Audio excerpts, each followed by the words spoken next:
All right, ready? Yeah. All right, guys. Welcome all 6 of you and a couple guys online. I've got it double check. Yes, it is recording.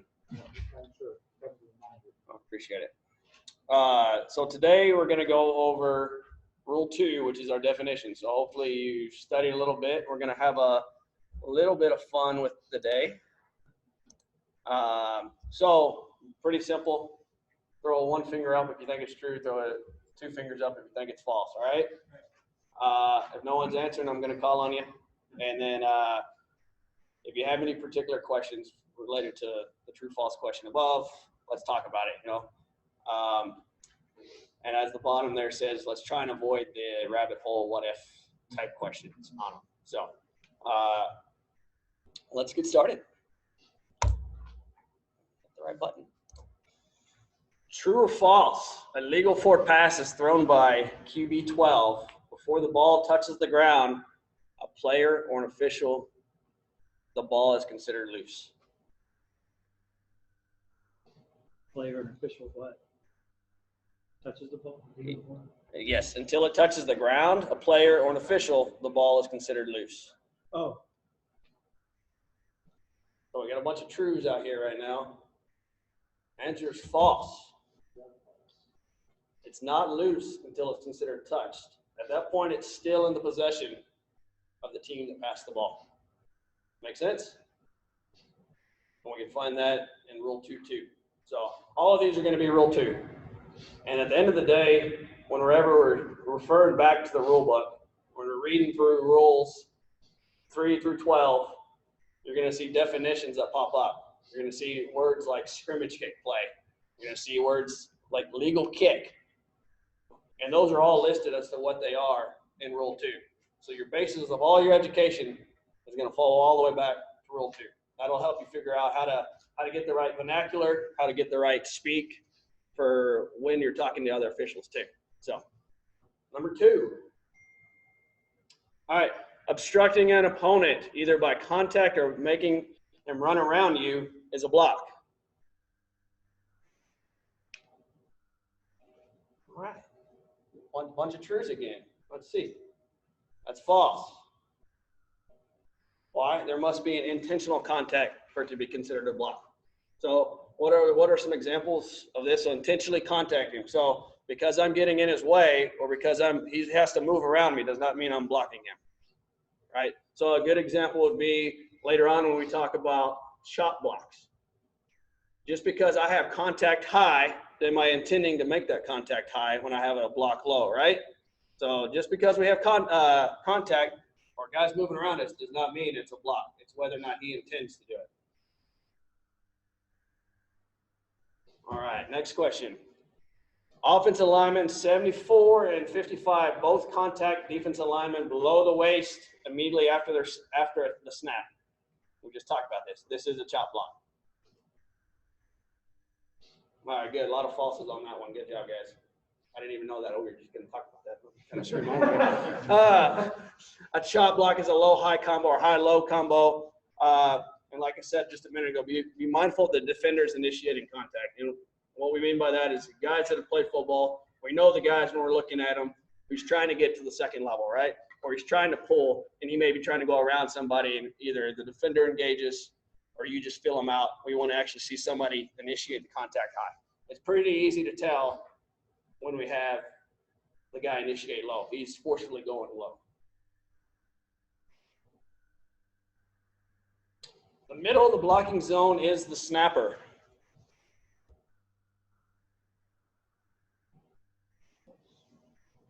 Yes, that is false. Why? The blocking zone is centered on the middle of the middle offensive lineman. Now, for tassel purposes, at the end of the day, when we're talking blocking zone, we're usually going to use that center to talk about the 2 guys to his right? We're not going to try and set it up. They have a tackle over. We're still going to think of it as 2 people on either side of that guy, but it would be the center lineman. Right. I'll go through these kind of quick because I want to make sure we get through quite a bit today. All right, running back A34 fumbles the ball while running behind the line of scrimmage. This is a live, loose ball, and the offense's possession. So we talked about loose a minute ago, right? So true or false? Is it still in the offense's possession? All right, that is true. Because a fumble is in team possession until it's recovered by the opposing team, okay? And why is that important? Anybody know why that's important? It goes out of bounds in case there's a foul on the play that's during that loose ball. We have to know who to enforce it on, right? If the defense fouls while that ball is loose and then they pick it up, are they in legal possession at the end of the play? No. So we have to know that it's still in the offense's possession until somebody recovers it. Right. To be considered clipping, the block must be from behind and below the waist. A lot of truths, one false in here, two falses. Let's see. That answer is true. All right. Although clipping can be legal in some cases, which would only be in the blocking zone, anything else below the waist, we would consider that clipping from behind. Honestly, in 13 years of doing football, I've called clipping one time. Coaches are going to sit there and yell clipping, clipping, clipping all day long at you. They don't understand the difference between clipping and blocking below the waist. A front hit in front would be blocked below the waist, right? Clipping is from behind. All right, a valid fair catch signal can be given after a kick touches the ground.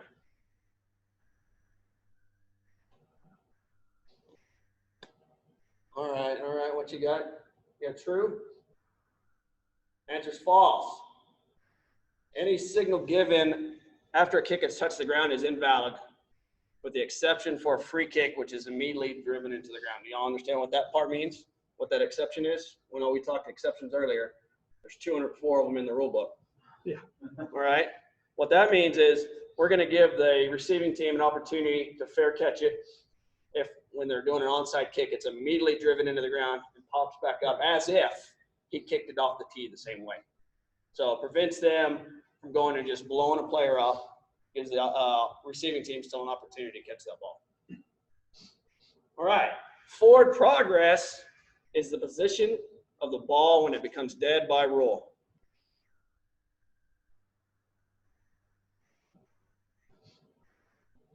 All right, a lot of truths here, a lot of truths. Oh. All right, that is true under 292. Whether he be down and tackled, have a body part down, or we rule forward progress stopped. It's at the most forward point of that ball being in, most forward point of that ball in position. Forward progress, just to go back one second, forward progress is probably the most difficult thing to teach a new official. So it's very difficult to have them understand when he gets hit here and driven back 2 yards that we're actually placing the ball where he gets hit at, right? We've all seen the guy get the line to gain, gets driven back, or catches the ball, gets driven back. At the point that he is contacted, unless he frees himself and then makes an attempt to move forward again, he gets that forward progress at the point where he first possesses the ball. A violation can offset a foul. I think we went over this last week, didn't we? Yeah, bunch of falses. Good job, guys. That's a test question, too. All right. Handing a ball forward is always illegal. All right. That is false. Everybody's correct. The ball can legally be handed forward behind the line of scrimmage. Any other time, it has to be handed side or back. The offense can legally have 2 huddles before snapping the ball. It's kind of a silly question, right? That's one of those questions where the coach is saying, you can't do that. You can't do that. You can have as many huddles as you want, right? The answer is true. What constitutes a huddle? It's kind of like, I like to think of it, it's kind of like when they talk about in church when there's 2 or more gathered in the Lord's name, God is there with you. or when there's two or more gathered on the field, they're in a huddle. So you can have a offensive line huddle, you can have a QB running back huddle, and a wide receiver huddle, and they can be all over the place. Do substitutions play an issue in there when they have more than one huddle? Same thing would still apply. Good question. So when they do substitute, they still have to have that guy that he's replacing leave within 3 seconds. So, yeah. Good question. A kick can be made by striking the ball with a knee. A kick can be made by striking a ball with a knee. So a kick is actually defined. What we're going through actually, these are the definitions. yeah, So we're these looking at actually, definitions. if you give the definitions, it tells you what is a kick, and it tells you what the kick is, right? That is true. Kick, as defined in Rule 2, is intentionally striking the ball with the knee, the lower leg, or foot. All right? Now, are all kicks legal? So we also have illegal kicks, and then we also have illegally kicking the ball, which we're going to get into that down the road too. Okay, a punt can be made after the ball strikes the ground. As in, what I'm trying to state there is he drops it, it hits the ground, and he kicks it. That would be defined as a drop kick, right? As long as it's immediate. Right. So we all know the answer is false. Mm-hmm. All right. A punt is only made when it's kicked before the ball hits the ground. However, a drop ball can be picked up and then punted. How many times? No. Oh.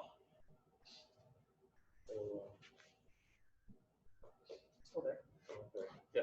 Just pick that up. Okay. How many times can a punter punt the ball during a play? Once? Okay. Does it go past the line of scrimmage? Correct question. So let's say he punts it and it comes right back to him and never crosses the line of scrimmage. Can he punt it again? I would say yes. Yes. Okay. And how many more times can you do that? Until it crosses the line. Okay. Good job, guys. Good job. Well, you're asking the right questions. All right. A free kick can include a punt. All right. We're all pretty good with that. You can have a punt after a safety, right? You can't have a punt after a normal scoring play where you're going to kick off. Can you have a pass after a safety? Say that again. You can have a pass after a safety too. No. Just a punt? You can punt or free or kick it off the tee. Okay. That'd be cool. Make it pretty interesting. Be playing the Get that XFL type gorilla rules. off the bench to come out and throw Yeah. it.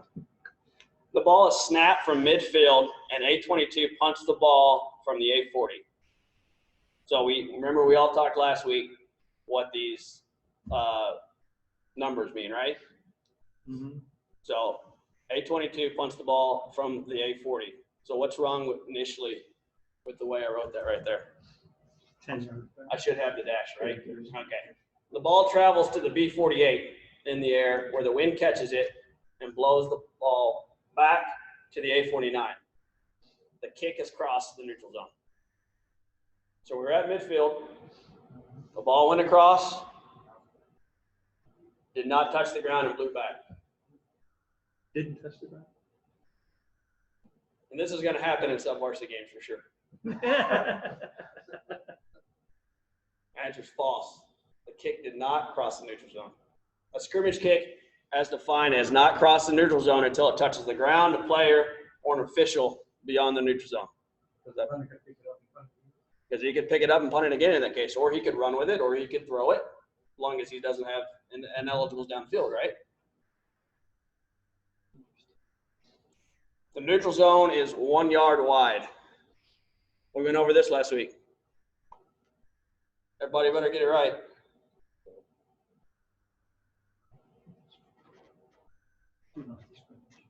False.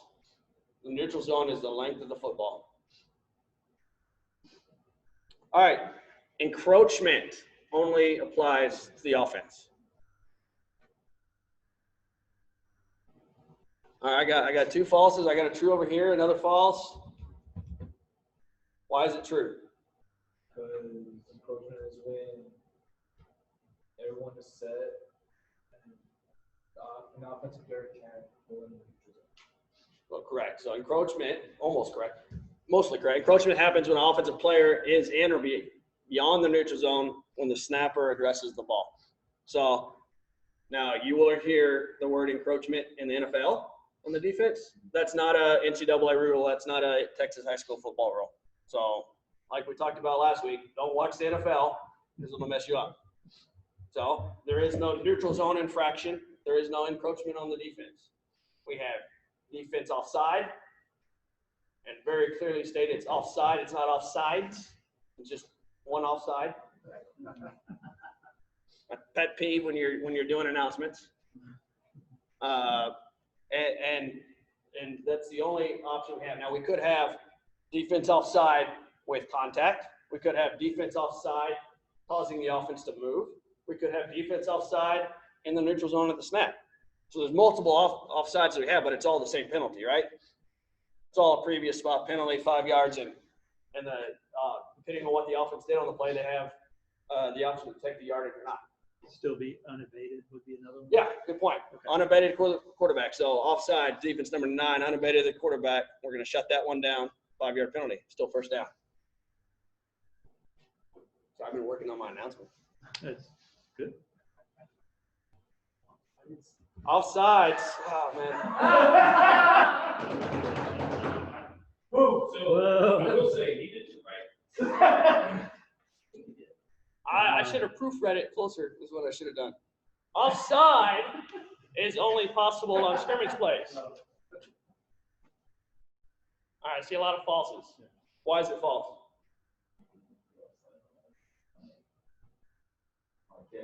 Exactly. You can be offsides on a free kick. So it's generally a defensive foul. However, there can be offsides on a free kick, right? Now, how do we call offsides on a free kick? What do we want to see? If it's a normal free kick, and we're getting a little bit into the weeds here, but if it's a normal free kick, we want to see a full body part clearly beyond and have a body part down beyond that restraining line before that ball's kicked. When the ball's kicked. Before the ball's kicked. Yeah. Now, that's for 95% of all kicks, free kicks. We want to see that ball guy completely beyond. If he is just half a step over and still going, he's not completely beyond yet. We want to give them the benefit of the doubt because there's hardly any advantage gain that opportunity. Now, if it's a pooch type or onside kick and you read that it's onside kick, at that point it becomes a hard plane. And if his body's across, that's a foul we want to make really big because there's not a lot of advantage gain, right? We want to see that little guy that hasn't got to play all day 5 yards downfield before we're calling that foul in our 7th and 8th grade game, right? we want to make that a big foul. Right? Something that his mom knows he messed up and got a little advantage going. So, all right. The ball is snapped from the A35. QB A10 attempts to throw the ball to A88 on a bubble screen. A10 releases the pass at the A30. The pass is short of A88 and hits the ground in front of A88 at the A30. This is a backwards pass. So snapped at the A35, attempts to throw a bubble screen. He releases it from the A30, and it lands in front of 88 at the A30.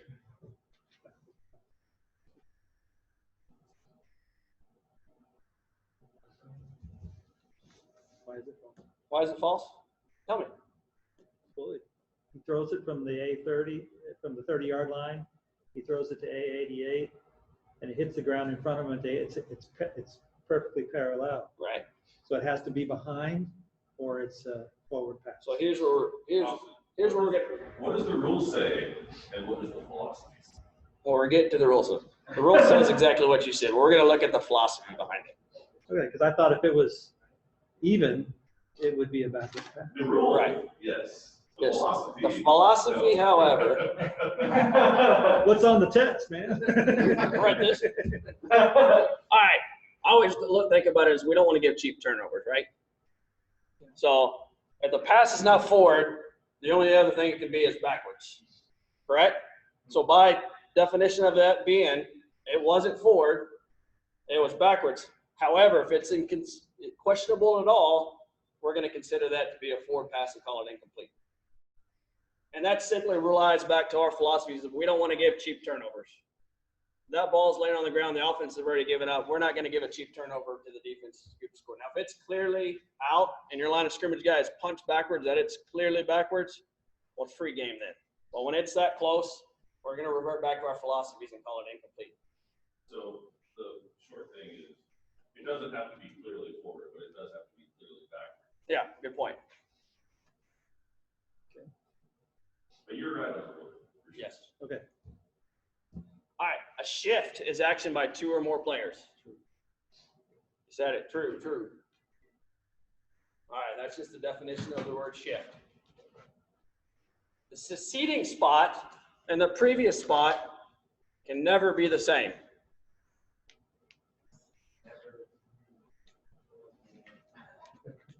Strong word. All right, let's throw a scenario out there. So we have that same play we just talked about. We snapped it from the A35, right? And we just talked about calling that incomplete pass, right? So our previous spot was the A35. Right. Our succeeding spot, which is where we're going, is the A35. So what does that make this answer? Yeah, false. It's false. Here you go. There you go. It's the little words. It's the little words. So they can be the same multiple times, right? Now, there's another spot that we can throw in there, which would be the basic spot. Okay. Well, we're going to get to that. We're going to get to it. All right. Okay, after an incomplete pass, two spots are the same. All right. A play can only have one run and one forward pass per down.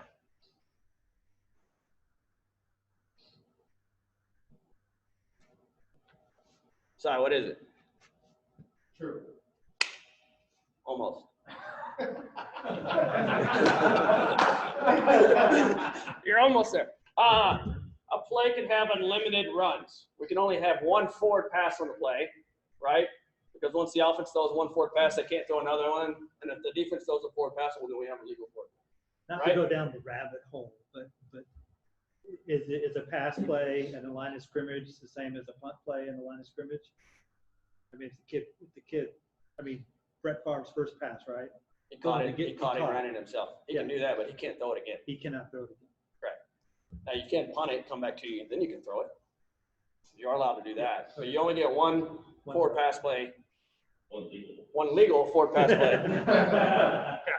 So, and the reason why that's false is it's true that we can only have one forward pass per down, right? But the reason why it's false is because a play can have unlimited runs. So when we're talking about running plays and runs, we're going to look at it several different ways. So let's say the QB takes a snap.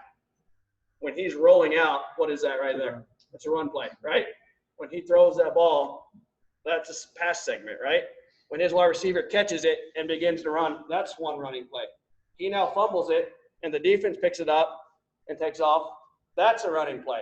And then when he fumbles it again, and the next guy picks it up and runs with it, that's another run play. And the reason why those are important is because those tell us if we have a foul during any of those segments where we go back to. We go back to that last spot that somebody was in possession before that foul, right?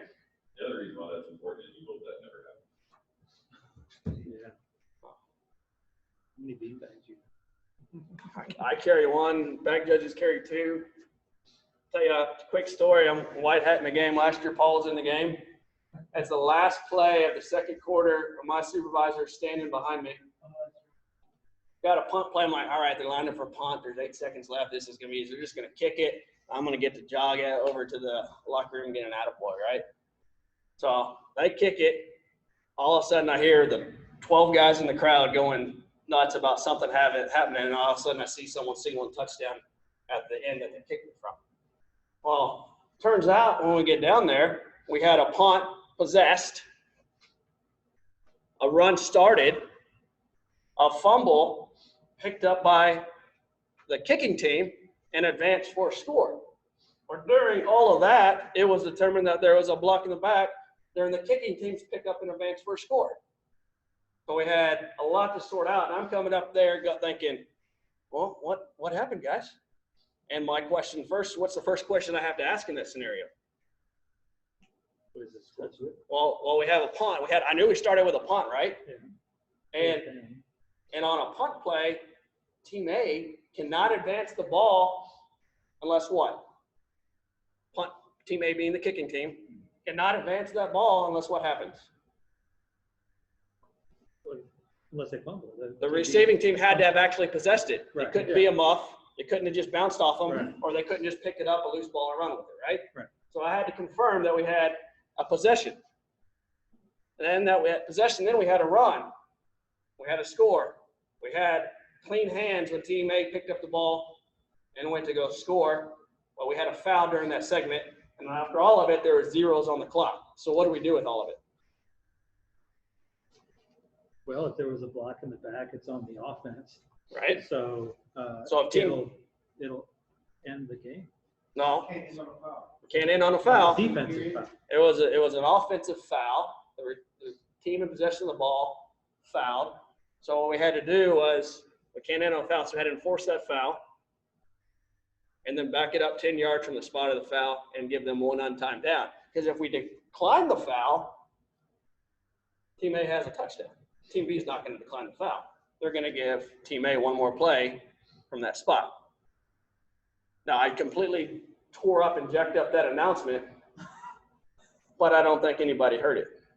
Yeah, I think everybody listened. The fact is, you got the penalty enforcement correct, which is important. Yeah, we got the penalty enforcement. I think my announcement was something like, the ruling on the field was a punt possessed by the receiving team, returned and fumbled, recovered by the kicking team, and advanced for a score. During that run, there was a block in the back, kicking team, 10-yard penalty from the spot of the foul. We'll have one untimed down. You went full story then. I went full story. I went my best Reggie Smith I could do, and I mumbled all the way through it. Wow. Not to keep going off on this rabbit hole. We ended up having 2 more untimed downs, so we had another foul in the next 2 plays. And what my 6 seconds thinking I was about to run and go pee in the locker room lasted about 8 more minutes. So even if the penalty's on the offense, you still. Even if penalties on the I always offense. thought it was on if it's on defense, then you get another play. Well, if the offense scores, if the offense would have been tackled, would have gone to halftime. Yeah. Right? Because the And they defense, scored twice? the They defense scored- would have declined. Yeah, they scored 2 more times. The defense would have declined the foul. There was no place to enforce it at that point. Team A has no more time to put the ball in play, right? But we can't end a half on any accepted penalty, except for a loss of down. Good point. All right, let's get back to where we were. Sorry, I went on a little rabbit hole there. All right, team A, our receiver wearing number 80 can be a lineman. We talked about definitions last week of what a lineman in the back is, right? So everybody should know this one. We got a bunch of truths. Good job. A lineman is any player legally on his scrimmage line. Make sense? All right, a lineman cannot become a back. Got a false over here. We can check the chat on there. Someone's asking a question. Couple falses. False is correct. A lineman may move to a back position before the snap. But what does he need to do that, He's got guys? to report it. He's got to report in. No, that can be number 80. He's that a lineman. Oh, he goes He can in motion shift or back. something, yeah. Set a second, and then be going a motion to be a back, right? But if it's a Time, for instance, when a tight end comes off the line to go in motion, I mean, that's a lineman becoming a back. yeah, but if it's not a number 80, I know I said it. Sorry, go on. But Okay, good point. We'll go there. If Let's it's go the there. 70s, Let's say they it's have to number- report as a going to be eligible receiver. NFL rule. That's an NFL. That's rule? an NFL rule. We do not have that in So they don't have to NCAA. report anything. They're just not eligible. 50 through 79 is not eligible. 50 through 79 is not eligible to touch a forward pass. Forward pass is the key. Yeah. Backward pass, they can't. I've had it happen. Well, that's a good question. Yeah, there is no reporting. Okay.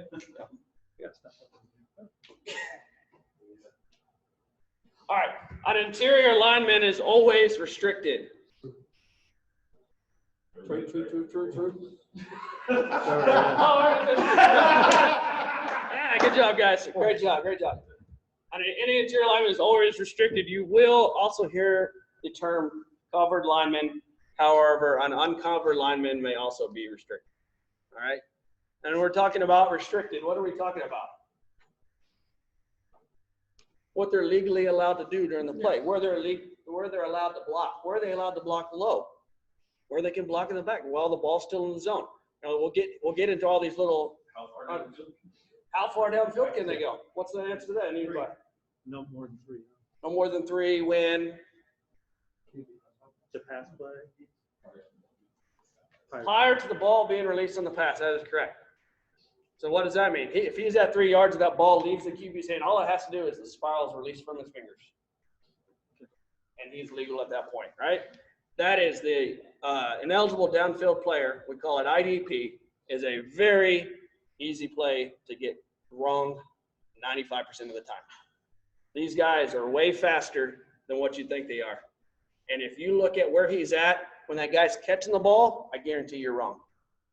If you recognize him more than 3, when I say more than 3, make him 4 or 5 yards to be more accurate on this. Whenever you see him more than 3 and you see the QB still in his hand, ball in his hands, and then he throws it to a player, then we're okay with dropping that flag. What's the only situation by philosophy that we would not drop that flag when he's 3 to 5 yards downfield, 5 yards downfield, Quarterback decides to run. and there is a forward pass on the play? Oh, Sorry, let me finish that caveat. Sorry. Well, it'll be a forward pass. It's got to be on the line of scrimmage too, right? Okay. Ball is caught behind. That's okay. That's one way. But the other way would be if he illegally grounds the ball. What does that mean? He rolls out, realizes he's got no one open, and he just chunks it into the stands. Right? We're not going to drop an IDP on them at that point. Tough question. A legal snap does not have to travel between the snapper's legs. Whoa. There's an if in there. If what? Well, he has to be square to the end zone. He's got to be approximately parallel. Yeah.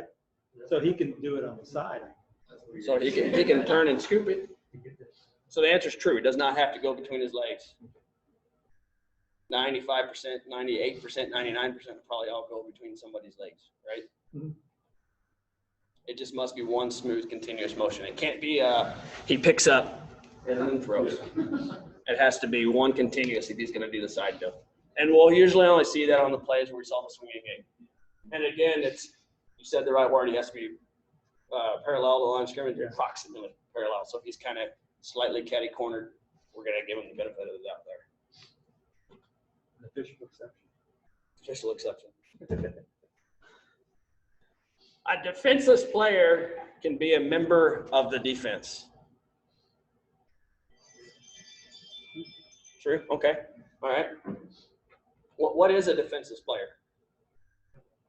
Anyone who doesn't see the block coming, can't visualize the block coming. Okay, Or that's one. Yeah, so we're going to have a passer in the passing position, right? Yeah. Or anytime after an interception, a kicker, or anytime on the play. Or A guy in position to receive a blindside block. Yeah. A guy attempting to make a catch. Or a DB going up for the pass and the offensive receiver becoming now a defensive back. Same thing. Same thing. Yep. When he's not, think of it, when he's not in position to defend himself, he's defenseless. All right. Here's one more. A player on the ground can also be defenseless. Right? Guys on the ground, somebody just cheap shots him. He's a defenseless player, right? All right. Good point. The runner is always considered the ball carrier.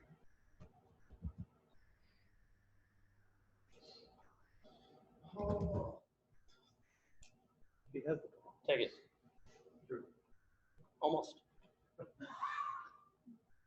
A runner can simulate possession of a live ball. that make sense? Yeah. So, for example, when we give a fake and he's running and he just gets drilled, we're not going to call that a UNR for drilling a guy out of the play. He's simulating having the ball. We're going to let the defense go up and hit that guy, right? As long as it's legal under the targeting rules, right? All right, there must be contact for an action to be considered a fight.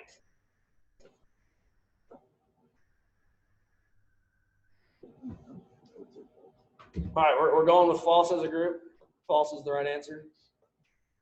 Take a swing. An attempt to strike an opponent is considered fighting. But from a Austin Wright standpoint, when we call something fighting, we need more than two guys involved in it, or we need more than one guy involved in it. One player just coming over and striking a guy, we're going to call that a flagrant UNR, kick that guy out of the game, and not call it fighting. Why do I say that? And this is purely a non-supported Tasso opinion, probably. Can we say that's non-supported Tasso opinion? Say that because a lot of these conferences and games and districts have stricter penalties when we consider something fighting. They may be out for 2 to 3 games, depending on what it is. So my thought is teach the kid a lesson, get him out of the game, call it UNR flagrant, and we can have a lot more happy people at the end of the day. What happens if somebody strikes a teammate? That's a moment.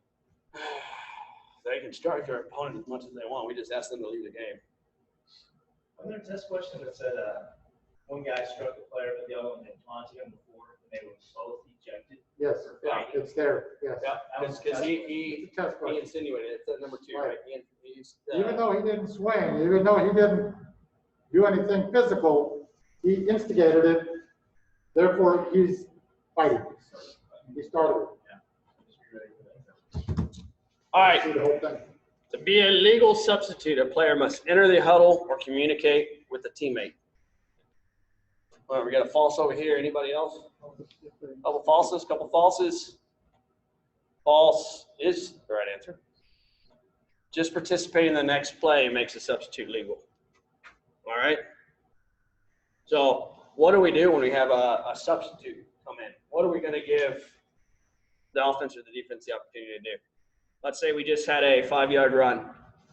Wide receiver A80 runs off the field. A27 comes in, and they're at the line of scrimmage already. We're going to give the defense a chance to substitute. We're going to give an iron. If we're referees, we're going to give an iron cross signal telling our other officials to prevent them from snapping the ball. Give them that 3-second window if the defense wants to substitute or match up. And once they begin that substitution, as long as they're not lackadaisical in it, we're going to give them an opportunity to substitute and get off the field before we next level snap the ball. All right. Questions from that part? Anything? Yeah. What's the best way to go about studying Rule 2? There's no way you can do it overnight. The best way about studying Rule 2, read through it a couple different times. And then kind of have an idea where everything is in there. And then as you go to start studying other rules, every time you see a Rule 2 that or phrase that you know the definition is, go back and look at it. So it'll have like little, what's the right word I'm looking for? It'll tell you when you're reading Rule 3 that this portion is labeled in Rule 2. It'll reference it back to it. So go back and look at where it says what a scrimmage kick play is. Go back and look what it says what alignment is. You know, we're talking horse collar tackle, and you're reading Rule 9. Go back and look at what the definition of a horse collar tackle is. Right?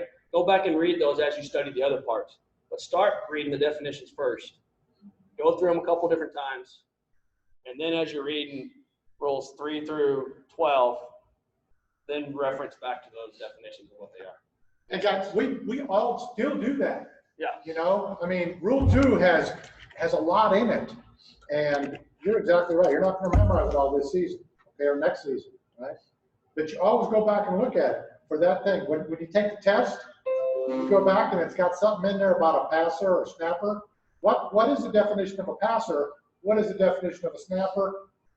And it integrates into those test questions. So Rule 2 is really key to understanding these rules. Watching these younger guys practice this thing called Quizlet. My students at school do it. It's an online thing, and then they put like legal substitution on the backside. Do that math answer. And then it's like no cards for my generation. But the young kids, they just do it online. So it really helps. It's like learning chemistry terms and everything else. I did that my first year. It helped a lot. Like on the last example you were talking about, so I went back and looked at one on the fighting part. One guy taunts or says something that causes the other guy to swing. So you get them both for fighting because that's one of the conditions in Rule 2 is that if what he says causes the other player to react and swing, then it's considered a fight and not an unsportsmanlike conduct. Because if you just said something and the guy didn't swing and the official heard it, then you could give him an unsportsmanlike conduct, right? Correct.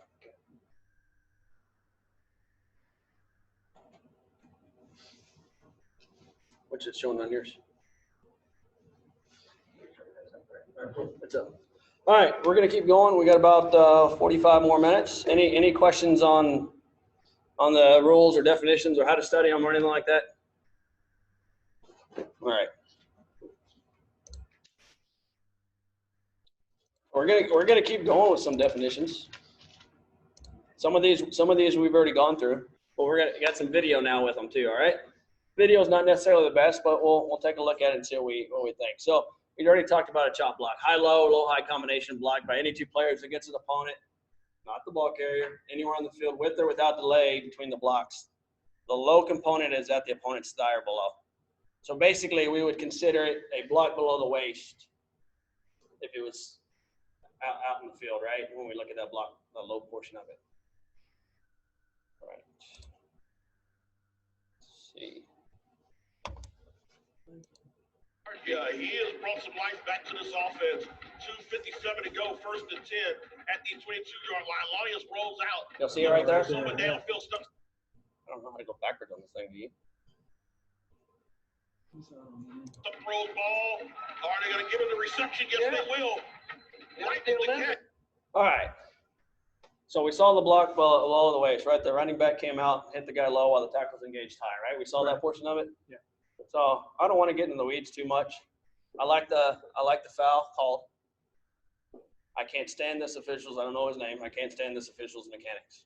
What did he do wrong? And we're not going to spend much time talking mechanics. But when you're looking at plays, when you're watching video, look at the mechanics. Look at it. Say, does that look like what I see the SEC guy doing on Saturday or the Big 12 guy, whatever teams you watch? Does that look like what I see that guy doing? If your answer is no, well, don't do it. Right? Those guys that are working those games are the best in the country, and they're working those games for a reason. So if you see a mechanic on your high school game or the guy across the field doing it, maybe as a new guy, don't go and tell him, hey, you're screwing that up. You're not doing this right.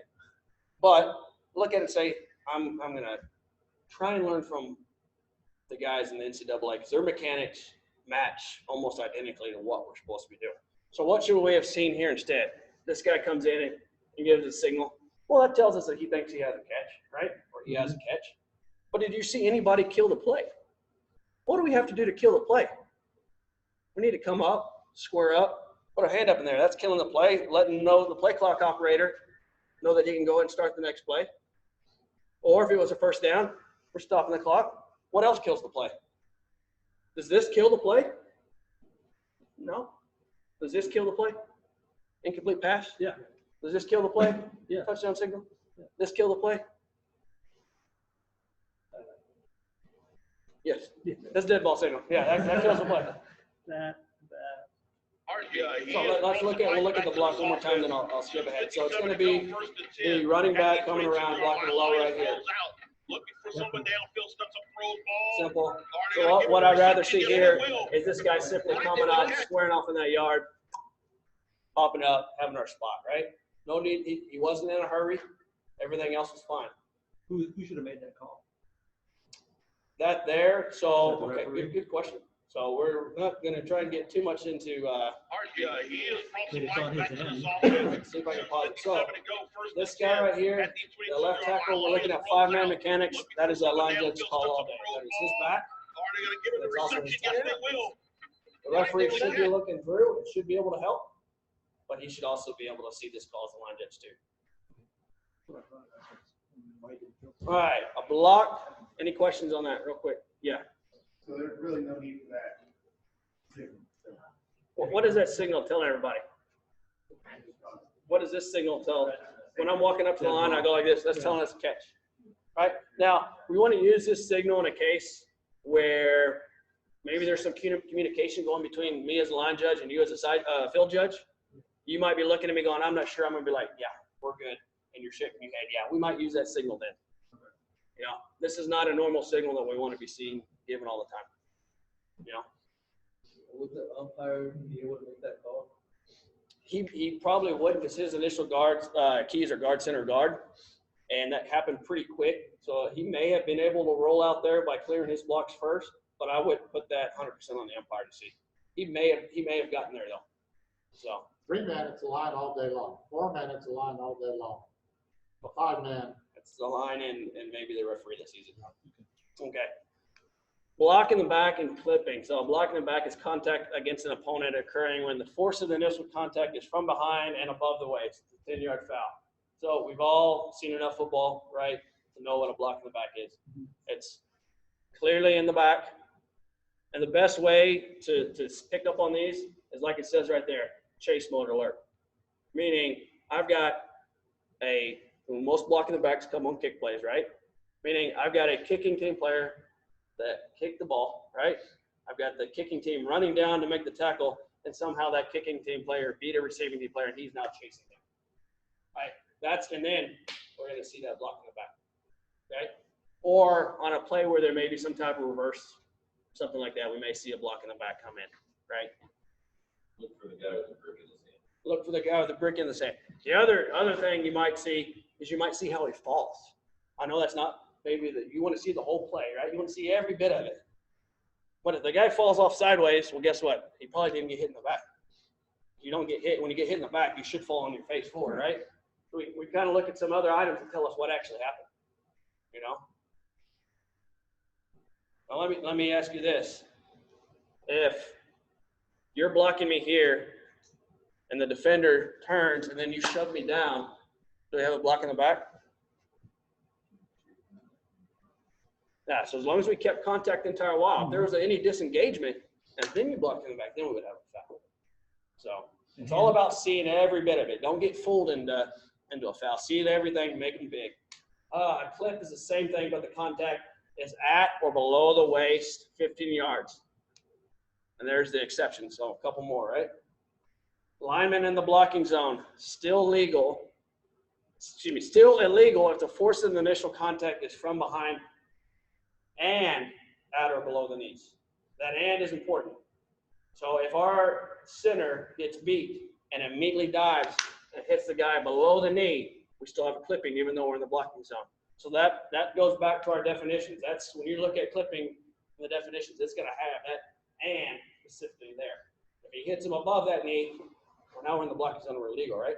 Linemen may not leave the blocking zone, return and legally clip, right? And the blocking zone disintegrates when the ball leaves it. So we're going to give the guys the benefit of the doubt that the ball's still in as long as it's right away. But when it's clearly outside, then we want to call that foul. And guys, we're not going and looking for fouls. A best game you can ever have is to walk out there, work it, keep your flag tucked in your pocket, and all you do is this, and this the entire game. And maybe a lot of this. You know? But you know what I'm saying? Like the best game we can do is we just manage it. We don't want to be going out. I don't want to teach guys to go and look. But when you recognize something, especially when it's safety, clipping, blocks in the back, those are safety fouls. We want to make those big. We want to see those. See the entire play. All right, let's take a look real quick.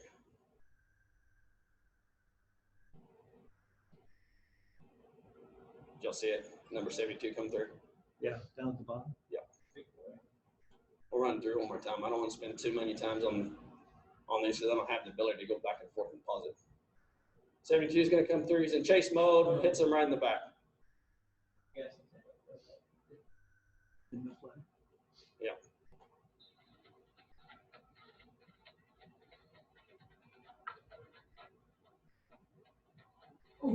So See that there under number 75? Good pickup by the umpire. Nice job. You don't see those very often. He's in chase mode, and he hits them low along the waist.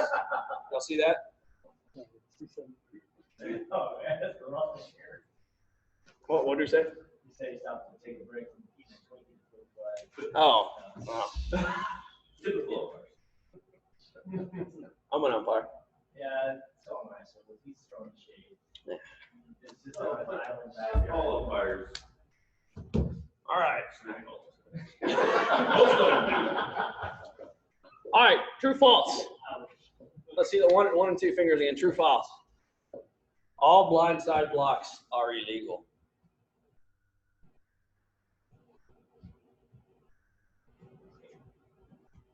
Anybody else? Anybody else? All right, I got a lot of falses. Why is it false? What's that? Because you said never. Oh, I said always. Always. Yeah. So we can't have a legal blindside block. When we look at the definition of blindside block, it's written right here. An open field block against an opponent that is initiated from outside the opponent's field of vision or otherwise in such a manner that the opponent cannot reasonably defend himself against the block. That's the definition of a blindside block. Now, when we get into our rule books, we look at Rule 9, and it says a legal blindside block, it changes it a little bit. It says that contact now has to be forcible, right? That makes it illegal. So we can go up and we can screen a guy in a manner that he can't see it coming. He's not able to reasonably defend. Open hands, go in and side shoulder him, do a splatter move. All of those are legal blindside blocks.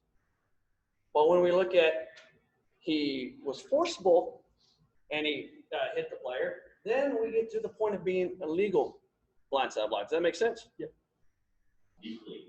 Deflate the guy. When you see that ooh moment, you know, and the whole crowd, all 20 of the parents that are there go, ooh, Jimmy got hurt. Well, that's the one we call it blindside block. You know, what's the Quentin Coryatt from Texas A&M when he goes and just levels the guy from 1994? Anybody know what play I'm talking about? If you ever been to an A&M game in the early 2000s, they called it the hit. It was on every pregame that there ever was. Wow, that would now be an illegal blindside block.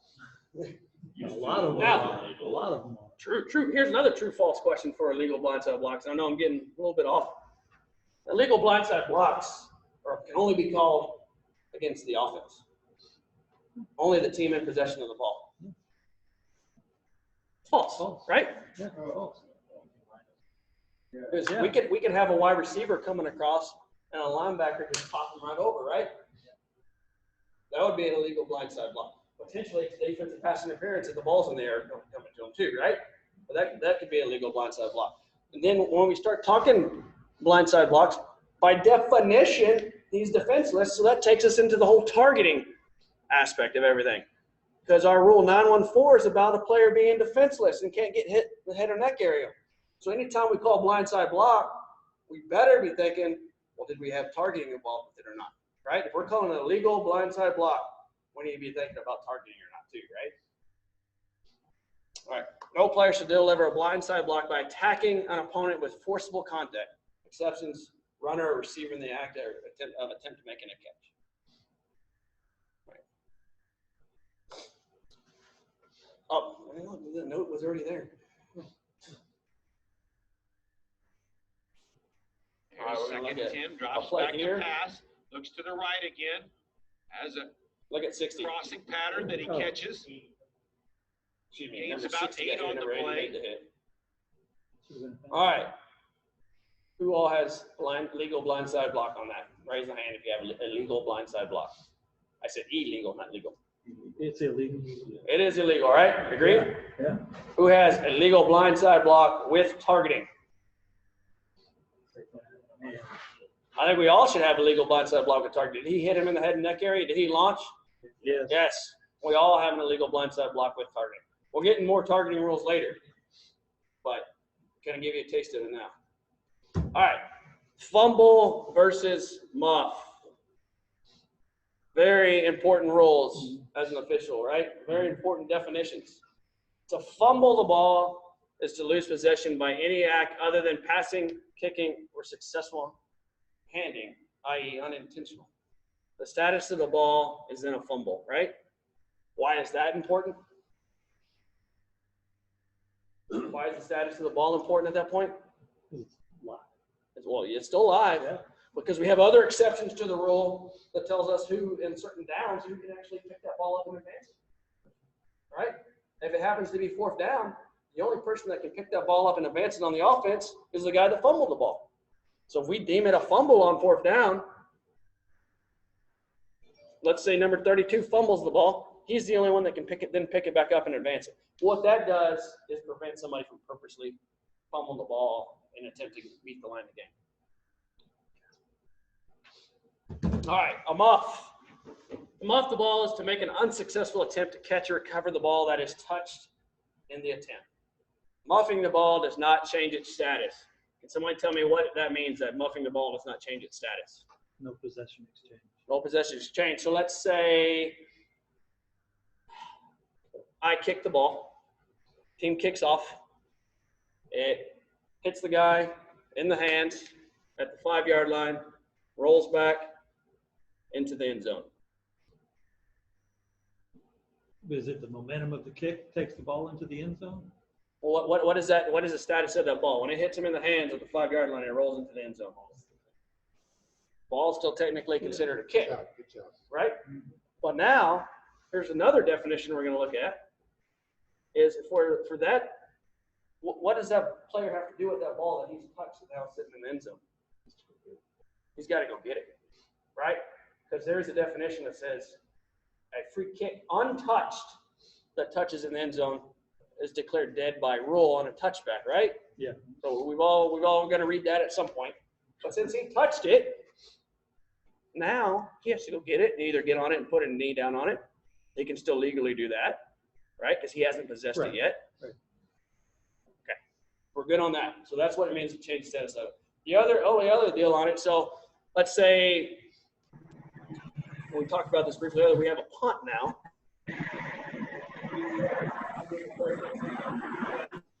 Hits the ground.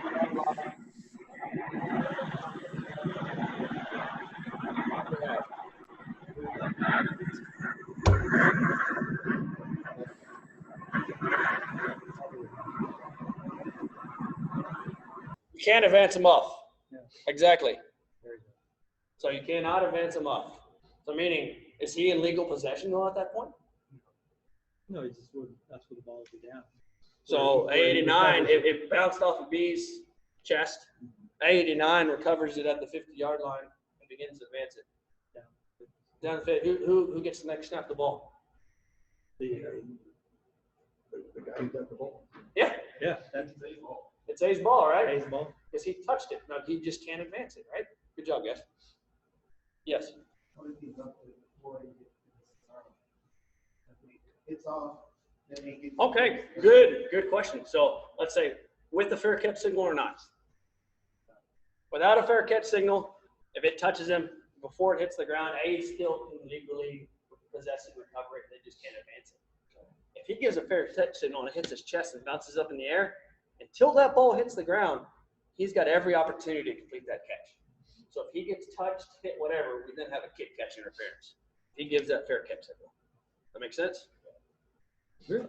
So say that in that situation, A still grabs the ball, like doesn't touch it in any way, but grabs the ball. We have a kick catch interference. Interference. Yeah, we have a kick catch interference because it had not yet touched the ground, and we're going to give Team B the ball there plus 15 yards. They have, Wow. An unimpeded if you give a fair catch signal, it's an unimpeded opportunity to catch the ball until that ball touches the ground. So, So there's no way they can advance. no, not in that situation. Also, to carry off on that, if Team B were to muff it and then they recover it, and we had given that fair catch signal, he can't advance it then either. Once he's given that signal and he possesses the ball, it's dead at that point. So, one more caveat to think about. Let's say he gives this fair catch signal at the 18-yard line, hits off his chest, bounces up in the air, and he runs up to the 22 and catches the ball. Where are we going with the ball? 18. We're at the 18-yard line. Why? No, we're not. That's where he called it. We're at the 25 because he fair caught it inside. I said a punt. Free kick or Oh, come on. Thank you. This is also a test question. You got got it. it. You got it. But it's at the 18 because when he gives that fair catch signal, he gets possession of it. First place he touches it. The other thing is, it does back judge. For anyone who might think they want to be a back judge, you'll learn that the only good one is one. Everything goes wrong. That's where everything happens. Here's an interesting. A muff is an adjective or a verb. It's not a noun. So a muffed fumble, a muffed backwards pass, a muffed kick. Why are all those words important? It's adding on to the status of what the ball is considered, right? It doesn't. Yes, it does not change the status of the ball. So once it's a fumble, until it's possessed, it's still a fumble. Once it's a backwards pass, until it's possessed, it's still a backwards pass. Once it's a kick, until it's possessed, it's still a kick. We're all good? You'll just always remember, it's a kick, it's a kick, it's a kick until it's possessed. You'll get most of the test questions right, and you'll be able to figure it out in the field what you're supposed to do with it. Oh, now we're going to talk about why it's important to understand the difference. I should have read these slides beforehand. That's what I said. I might got slides before and because you know it's coming. All right. So on 4th down or an extra point try, if team A fumbles and another team A player recovers it, the ball becomes dead. If recovered beyond the spot of the fumble, it is returned to the spot of the fumble. If recovered behind the spot of the fumble, it stays at the spot of the recovery. Not so with the recovery of a ball that was muffed. So, understanding that, let's read this play. No score. No score. We're still going to go through it because I'm going to make you tell me why it's no score now. On 4th down or on a try, the quarterback takes the snap and tries to hand it to the fullback, but they miss the exchange and the ball ends up on the ground. Fullback picks the ball up off the ground and runs for a touchdown. So you already know why it's not a score. Or you already know that's not a score. Why is it not a score? Who was in possession of it when he fumbled the ball? The quarterback. So he's the only one. So on 4th down or a try, we're playing 4th down fumble rules. You'll see guys give this signal to each other. It means it's 4th down fumble rules, right? Reminding everybody that we have that in play. And the only person that can advance it, anybody can recover it. The only person that can advance it is the guy that originally fumbled the ball. The defense now can do whatever they want. They can pick it up and go anywhere they want with it. But on the offense, the only person that can advance it. Now, let's say it was fumbled into the end zone and he fell on it there. An offensive team fell on it in the end zone. What do we have then?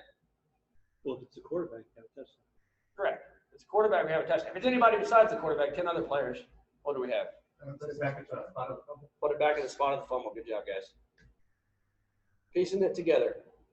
Remember the Fumblerooski, the 1994 San Diego Chargers, where that rule came into play? They fumbled the Oakland Raiders, I think. They fumbled the ball more than they The scored. Casper rule. It's the Raiders. Yeah, Casper rule. Yeah, that's why it came into play. Change it up just a little bit. On 4th down or on a try, the quarterback does not control the snap and it ends up on the ground. The fullback picks the ball up off the ground and runs for a touchdown. What do we have? Why is it a touchdown? He didn't have control of the ball. What is the status of that ball when it's loose? What is the status of a snap until the quarterback possesses it? Fumble.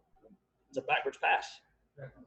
Oh. When the ball is snapped, it's a backwards pass. Every snap has to be a backwards pass, whether it's a hand exchange or it's snapped in a shotgun formation, right? It's considered a backwards pass. So that ball rolling on the ground is still considered a backwards pass. So now the fullback can pick it up and run it because he's the first to possess the original backwards pass. Yes. On the play before that, it's 4th down or the try. Then if they were covered in the end zone, then it's unsuccessful try. Unsuccessful try or it's a turnover on downs.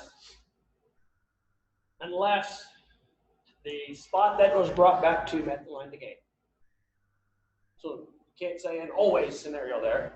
Let's say it was the change scenario. It was 4th and 1 from the 8-yard line. Quarterback runs to the 5-yard line and then fumbles the ball and somebody recovers in the end zone. Well, that ball then is being brought back to the 5, which met the line to gain and gives them a first down. Yeah.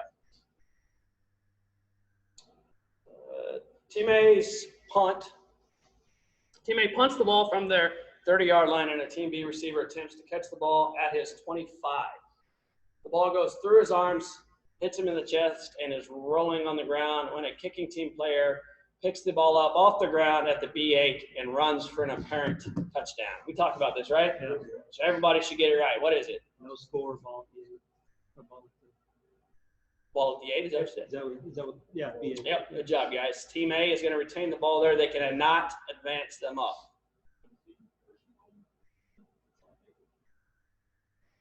Yes. Let's get to the -2 yards. Super hard.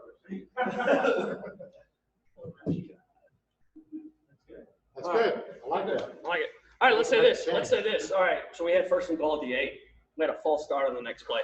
Or before the next play, we had a false start. What is our next status going to be?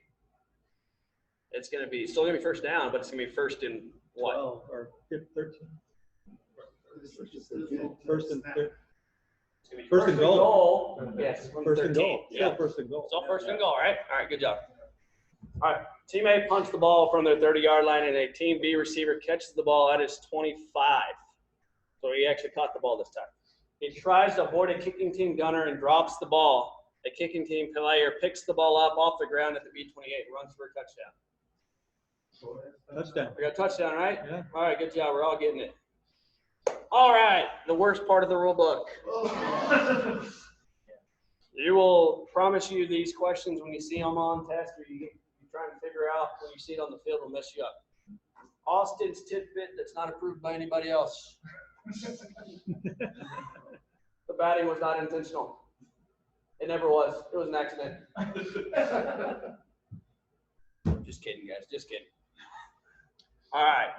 Batting the ball is intentionally striking it. See that word intentional? Or intentionally changing its direction with a hand or arm. Batting the ball forward is a foul, right? What else is a foul? In terms of batting. Batting the ball forward towards your end zone is a foul, right? If the offensive But if player. you bat it anywhere in the end zone, it is a foul. So there's 2 opportunities there. All right, but remember, it's intentionally. Just because he dives after it, he reaches for it, gets off his hand, and goes forward, does not make it a foul. Yeah. Touching of a ball not in player possession denotes any contact with the ball, whether intentional or unintentional, and always precedes possession or control. Why is that important? So why is touching important versus possession or control? It's like if you have a play where you're throwing to a eligible receiver and it hits an ineligible person. Yeah, That's the touching. Right? that'd be a touching. Another scenario might be when we were talking about those muffs and those kicks and stuff. What happens if that punt, it hits the ground and before it touches a Team B player, it touches off a leg of a Team A player? Then we have a first touching, right? And then Team B always has the option to bring it back to that spot, right? With a couple of exceptions. Okay. Being blocked into the ball or the ball being batted into a player is disregarded as forced touching. Now, when we see this, we want this to be big. We want to see a guy getting driven into him. 2 guys engaged is not being blocked into. 2 guys holding their own is not being blocked into. We want to see a guy driven into that ball, right? When we talk about disregarding forced touching. Or a guy standing there looking at the ball, so a guy comes up and Yes. piles him.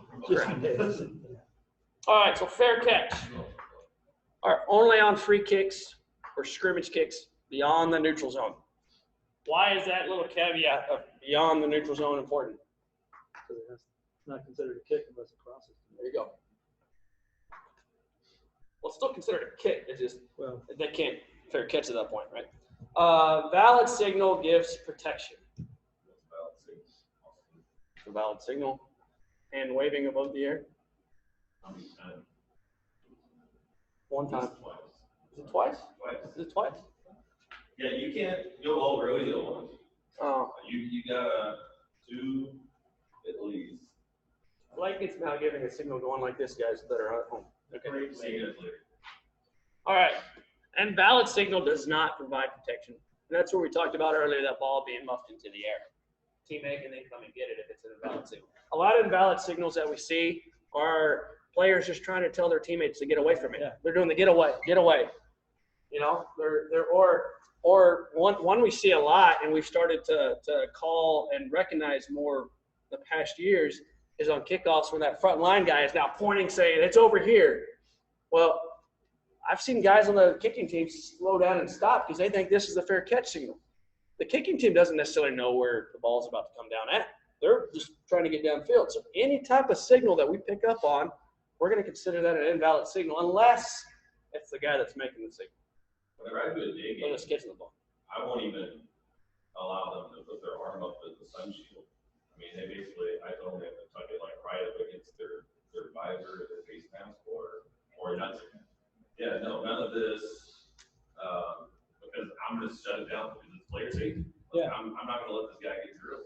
So I tell them, you do anything besides tuck it right up against your face mask and block the sun, I'm blowing it down. So the next part of the rule here is if there is an advance, it's a delay of the game.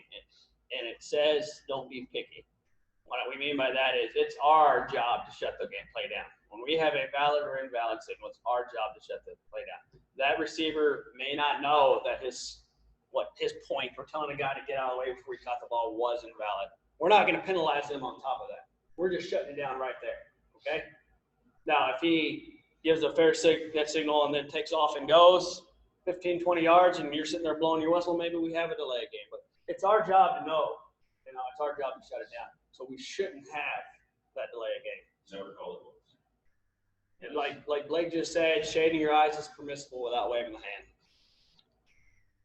The signaling player may not block if he has touched the ball. That's not right. That is incorrect. The signaling player may not block at all if he's given the signal. That's the incorrect statement. What happens if a receiver muffs after the fair catch signal given side? He has an opportunity to. Is an unimpeded opportunity to complete the catch, right? If he's given a valid signal. As long as it doesn't touch the ball. Yeah. Everybody knows who Mike McPhee is, right? Who? Mike McPhee, Yeah. big gun. Call it perfect, but Yeah.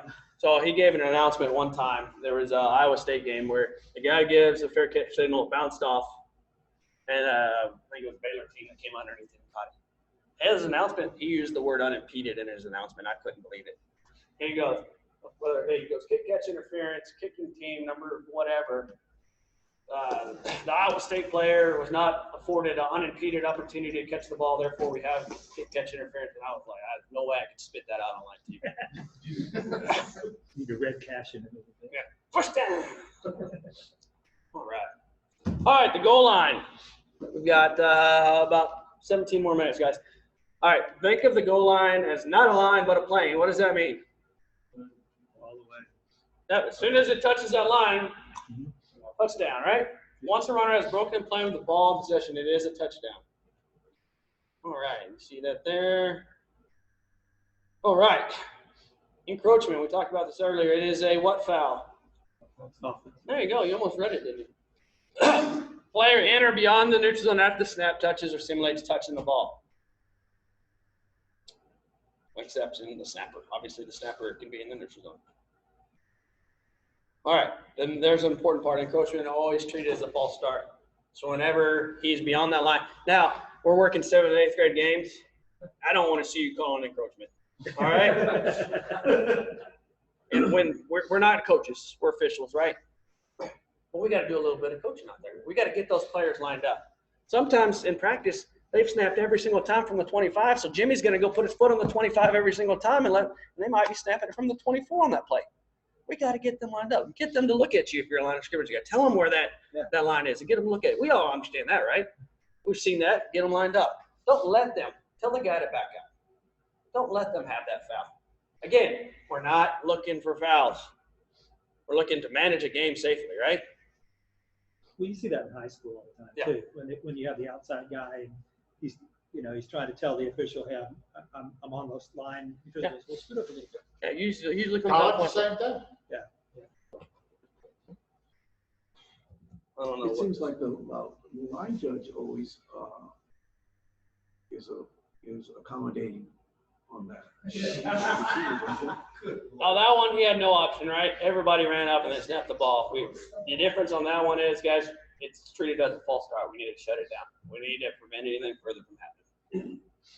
The other deal I might say on that one is not everybody was set for a second. You know, that's also a foul, right? All 11 players need to come to a stop for 1 second before we snap the ball. We can then go in motion stuff and have a player in motion, but at some point, all 11 have to be stopped at the same time. Right, yeah. With local games. Running the ball. So it'll be interesting to see. If you do run the ball 3 times, don't See, get this is where use all the play clock using. that's ridiculous, guys. We don't want to call that foul. Get them lined up right. That's our job, to get them lined up right.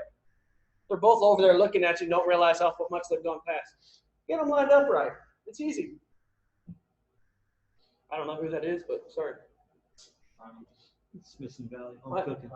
Oh, get them lined up. All right, offside. Look, we're spelled right here this time. Offside, O-F-F-S-I-D-E. Offside is a defensive foul except on free kicks. If what? One is in or beyond the neutral zone when the ball is legally snapped. We've gone through this, guys, so I'll click through it fast. Contacts the ball, the opponent before the neutral zone, before the ball is snapped. All right, if we're working umpire, what offside can we see? We're an umpire on the defensive side, right? The only offside that we can see is if contact's made. So if an umpire if you're working a game and umpire comes to you and says offside, defense, number 99, if he doesn't tell me with contact, well, he doesn't have a foul. That is the only foul that he can see. Yeah. Now he can come and tell me, hey, I've got false start, but I think 99 moved, causing into the neutral zone, causing a false start, whereas then I'm going to help my line judge helps me get it right. And says, yeah, he moved in, causing that guy to false start. Threatens an offensive lineman who immediately reacts, crosses neutral zone and charges towards a team A, back unabated to a QB. So we got all of those. I think there's one more. Player of either team is not behind his restraining line when the ball is legally free kicked, except the kicker or the holder. So think about defensive offsides. He enters the neutral zone and comes back, right? He can do that. He can, if he steps in the neutral zone, ball has him a snap, and he comes back. The offense could react and cause a false start, and we put it on the defense, right? But who's protected when that guy enters the neutral zone? Which offensive linemen are protected?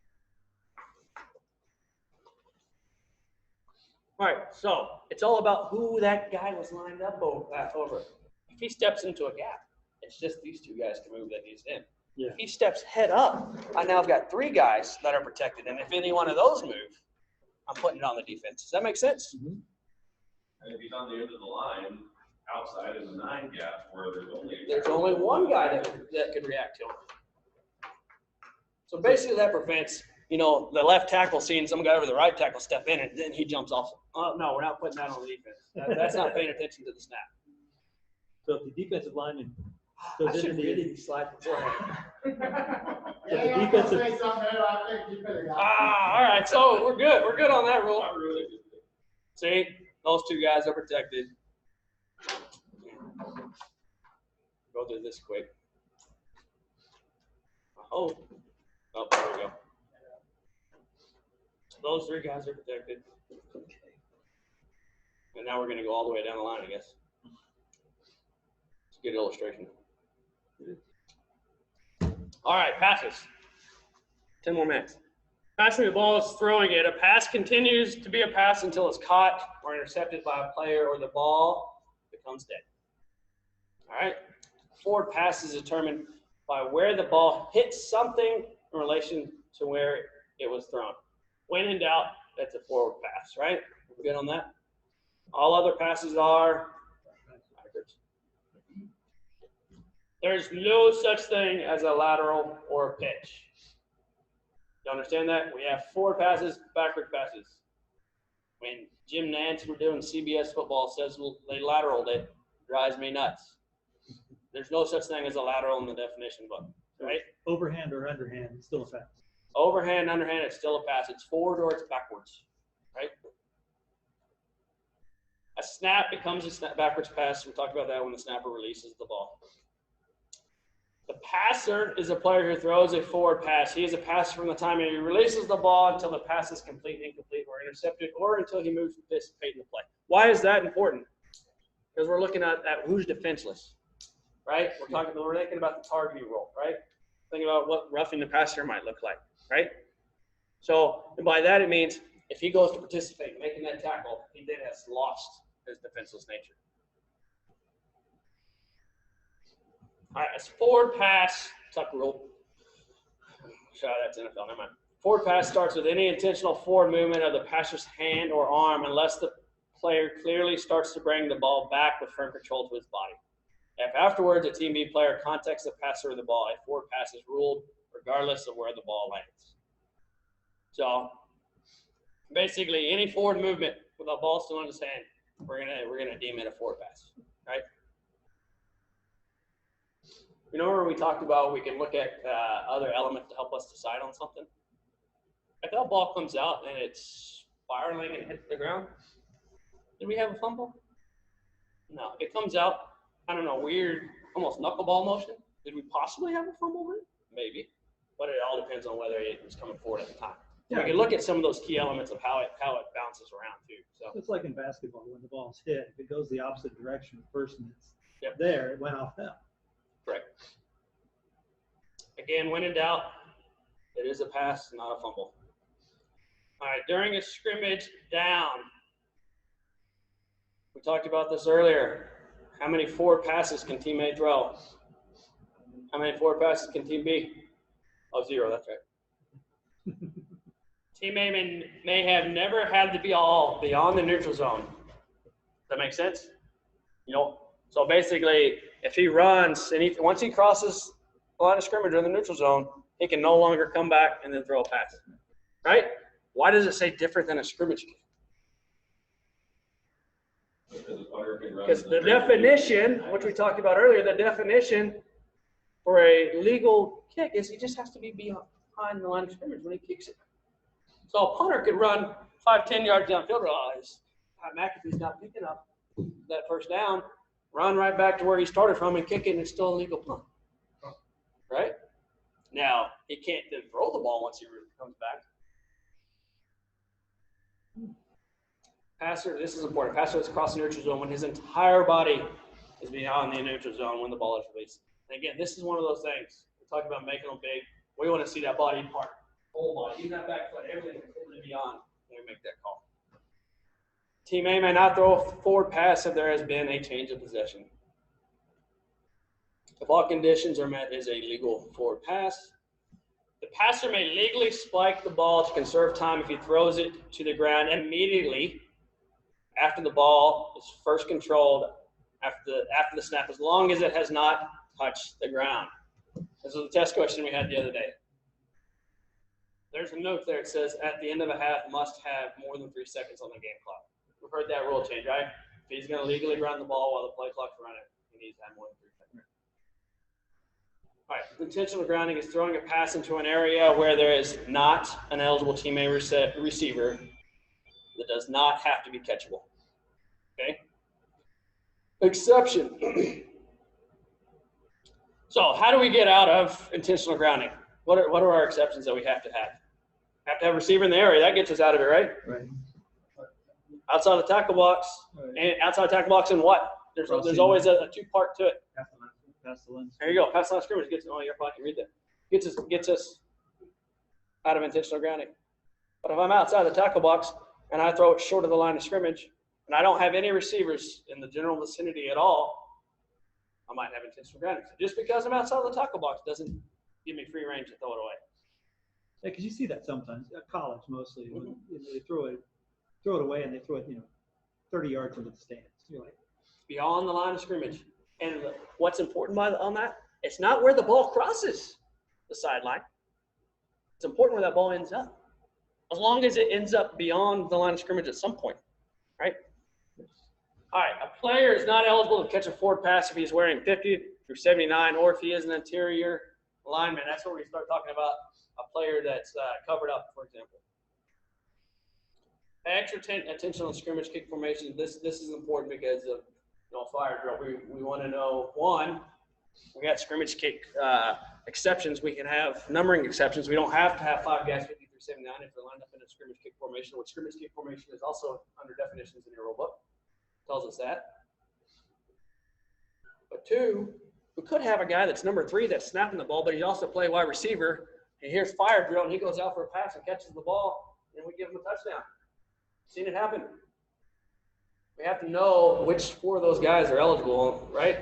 The 2 guys on the end, the 2 guys off, right? An eligible lineman may not be more than 3 yards downfield. We talked about that. Eligible receiver that voluntarily runs out of bounds becomes ineligible, may not touch a pass until it's touched an opponent or an official. The snap becomes a backwards pass when it leaves the snapper's hands, and a backwards pass rules apply. It is not a fumble. That's very key when we're talking about the 4th down fumble, right? All right, snap may be backward, continuous, and to a back, and must leave the hands of the snapper. So basically, he can't do the throw it or try and release and bring it right back. So the snap ends when it leaves the snapper's hands. If it slips from the snapper's hands, it is a backwards pass, and anyone can recover and advance, even on 4th down or a try. So what's a good example of that? Texas Tech Baylor last year. Did that ball leave his hands in one continuous motion? Yeah, it did, didn't it? Yep. Okay. While resting on the ground before the snap, the ball must be at a right angle to the line of scrimmage. That's just how we put the ball down. It's not a legal snap. The ball is first moved forward or is lifted. Again, don't get picky on that, right? We're going to allow that guy to put his hand on it, kind of move it around, and we just don't want him picking the ball up. And if he slides it forward a little bit, we're going to let him do that.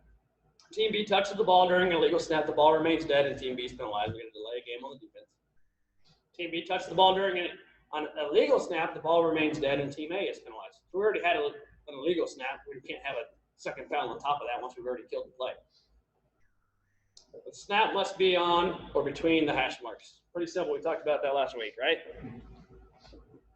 So a few more minutes.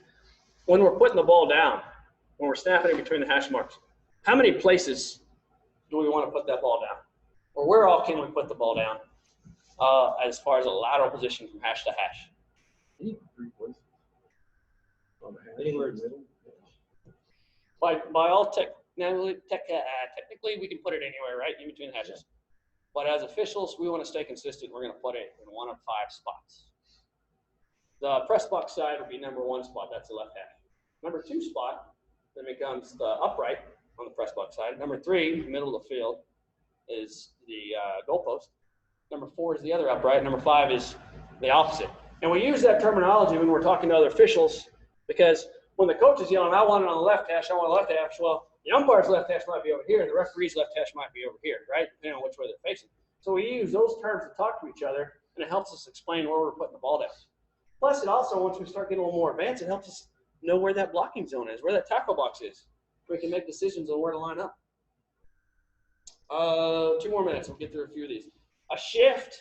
We talked about this. Simultaneous change of position by 2 or more offensive players after the ball is made ready for play. Must be smooth and rhythmical. What does that mean? Does not simulate the start of the play. Offensive players must come to a complete stop for 1 second after a shift. Do not confuse shift with motion. When we talk about the signals, right? Well, and we'll get into what signals are and stuff. How do we know what is a motion signal versus what's a shift signal? One arm motion. It's 1 arm. Arms and shift. Yeah, because it takes 2 players to make a shift, right? Yeah. It only takes 1 to make an illegal motion. We'll go through a couple I got to plays. hand a chance to bring down Parker. Really, the first time we've seen that kind of penetration that created a good situation. 5 minutes to go, first quarter, 7-0 Hawks. The offense stays on the field. At least there's an offensive look here for Hendrickson, but Woodard is back deep.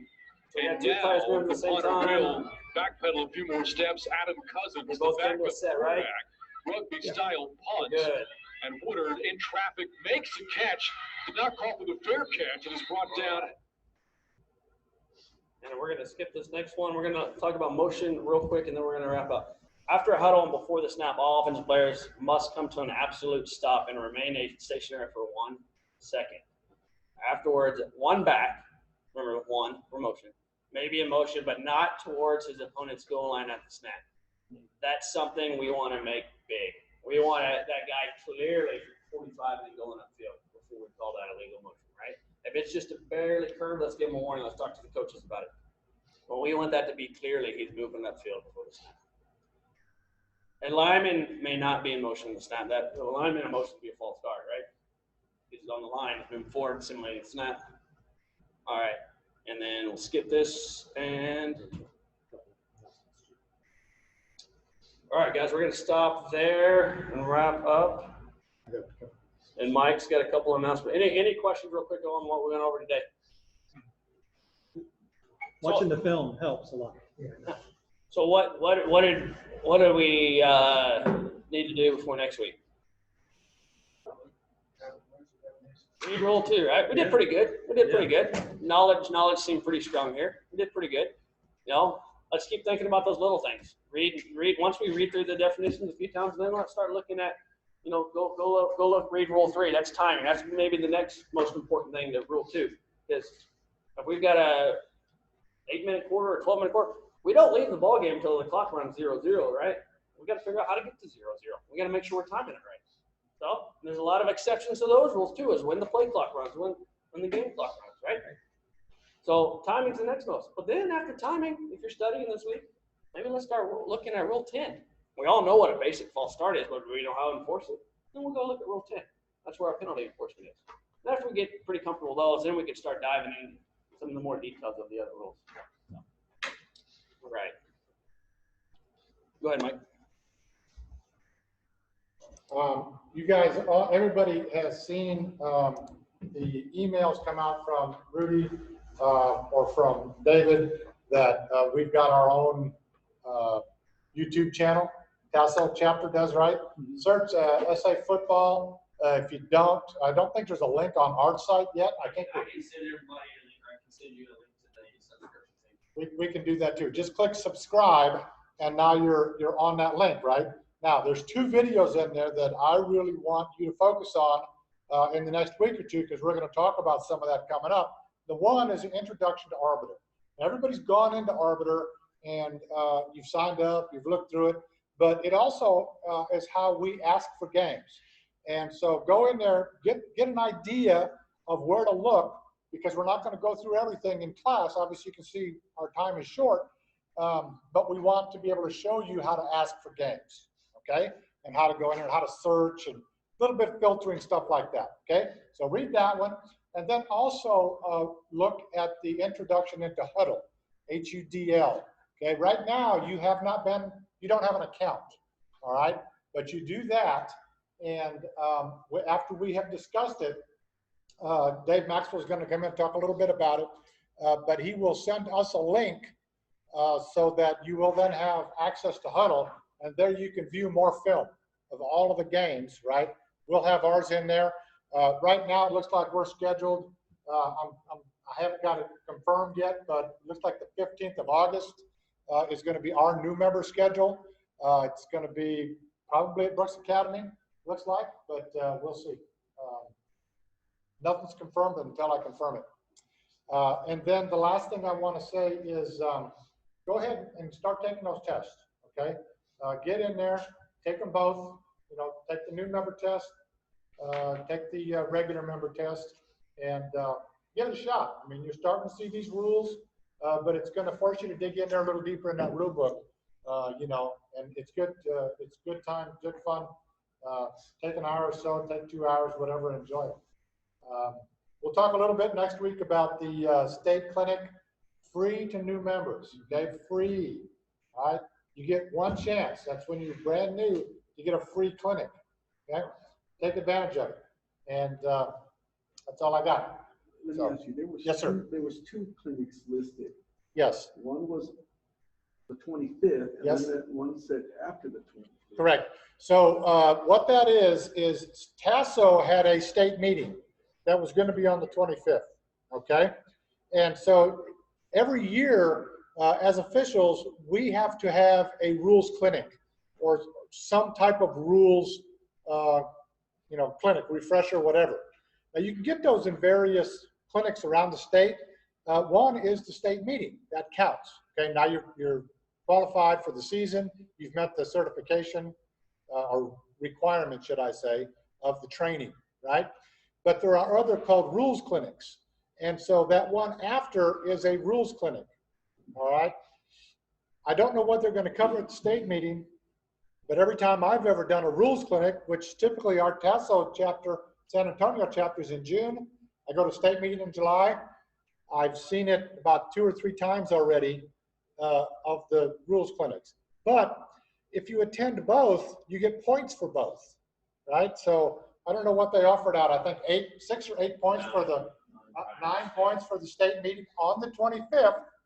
After the 25th, that's a 3-point clinic, okay? And I don't know how long they're going to go, but noticing that they started as early as they did, I bet it's going to go, through the morning, be my guess. So more details are coming up. I mean, they haven't put it all out there yet, so they keep saying details to follow, and I keep on checking the TASO website, and I haven't seen any more details yet, so maybe this week we'll hear something more. But go ahead, as soon as that gets to be signed in there, go ahead and sign up and get in there. They don't wait till the last minute to sign up. Quick question, scrimmages, if we just want to go out and watch, you guys that are doing it, are we allowed to go do that? Absolutely. But we want you in there. We want you to be at the scrimmages in uniform. We want you to get those snaps. That's how you start to process all this stuff. Okay?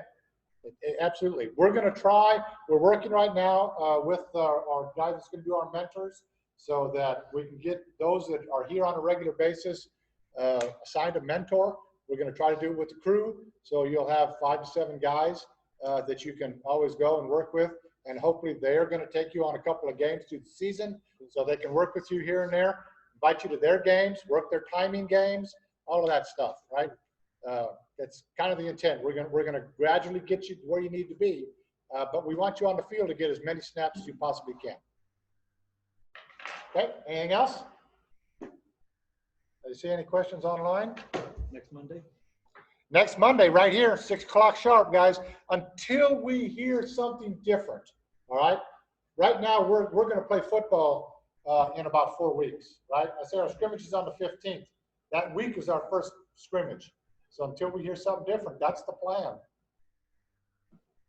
I got a question. Okay. I do basketball, and usually I'm kind of confused at what you just said about you go in halves per game. Yep. In basketball, you're assigned. Well, we're just telling when we don't want to work. Yes, you can do that as well. You can do that as well, and that's part of what we want you to look at an arbiter. Okay, same thing, and we'll talk about who the assigners are, how you contact them, but get that introduction to an arbiter first. If you've already done it, then you know. Well, I've been an arbiter for 2 years, okay. But I've never. You've never had to deal with the assignments, right? Yeah. So we will do. If you want to say, look, whoever assigner, Thursday assigner, I'm in this area. I can work anywhere within a 30-mile radius here. Give me what you got, and they'll do it. Okay. That's the best way to do it, and they love it. All right, guys. Thanks. Y'all online? Everybody? Thank you. See you next week.